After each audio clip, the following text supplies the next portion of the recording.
To create the real estate pond, all we have to do is upload positioning data. Now, uploading the positioning data opens up the ability to create positioning scattergram and more, but the first graph that's created automatically for you is the real estate pond. Now, the real estate pond is a great way to really understand the momentum of the current market and to predict the opportunity in the future of new home sales. Now, to do this, all you have to do is click the second upload option. So we're not going to click start here this time. We're going to click upload POS or positioning data. And we're going to find where we save this file. Now again, the second search is really based on price range. So I'm going to go ahead and upload this one here. And when you have the title option that pops up in the dialog box, we're not going to do the neighborhood name this time. What we're going to actually go ahead and do is do the price range in here. In this case, this was 650K to 850K. And we're going to, in the city or area label name, we're going to really make sure we put the specificity of the buyer district we talked about earlier. So, I'm going to go ahead and title this in there, click OK, and then just a couple seconds, that data will be uploaded, and the software will have gone ahead and created for us our positioning scattergram for a base level, but also the one we're going to talk about right now, the pond. Now, this page here you can see is a data sheet, and it can be found by clicking on the positioning button here if you ever get lost. Then on the bottom on the tabs, we're going to click on the Pond 2.0 and open up the real estate pond. So this real estate pond is a great metaphor to explain the real estate market to clients that really aren't in it as much as you are. Every one of these blue layers kind of represents the layers of water that you'd find in a pond. At the top is where the most light gets through and the water is flowing very rapidly. You can think about an inflow into a lake or a pond and the outflow. Water comes in. This top layer is where the current is kind of pulling along and then it kind of flows out to the other side. As it goes lower, there's less light or less showings in this case for homes, so it's seen less. And the flow gets a little bit slower. Now if it gets too low, it hits what we call a stagnant mass and it many times gets caught up in the bottom and kind of never really flows out of the market, resulting in a sale. So this is kind of just a simple metaphor to understand that. When it comes to the market, if it's seen by everyone and it goes under contract really fast, it's going to be flowing out of the market really quickly too.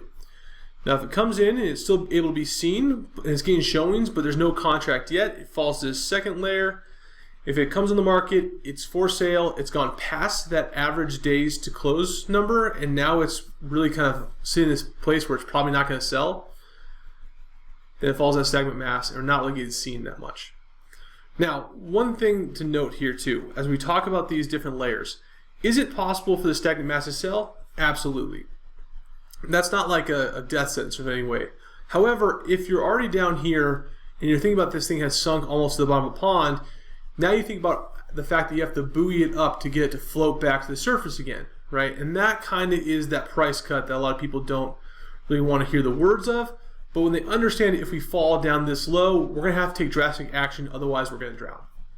So another great metaphor is to understand why we don't want to price high and hopefully it gets sold, because if we get down here, we're going to have to really take drastic measures to bring it back to the top. Now the other parts of this graph, other than just the simple layers, you can see we have a dial in the center which tells us momentum, very easily to understand. In this case it was favoring sellers.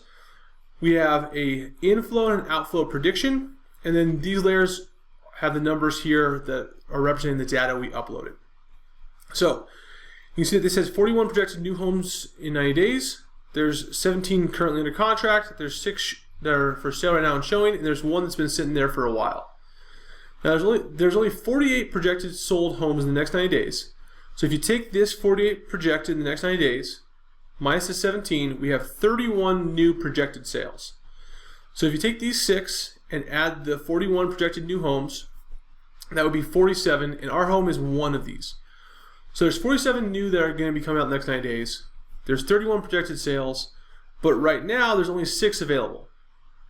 Okay, that means we're in a seller's market, because if we put our house in the market now, we're one of only 7 available to match this 31, and if we beat the other 40 people who are going to come to the market, we have an advantage a little bit because we have the buyers out there looking that want to buy and close in the next 90 days. So this really shows that favoring sellers situation. Now, there are cases where you'll see this down here in the bottom, and it might still favor sellers, but there might be 1 or 2 projected new home sales, and there might be one or two showing.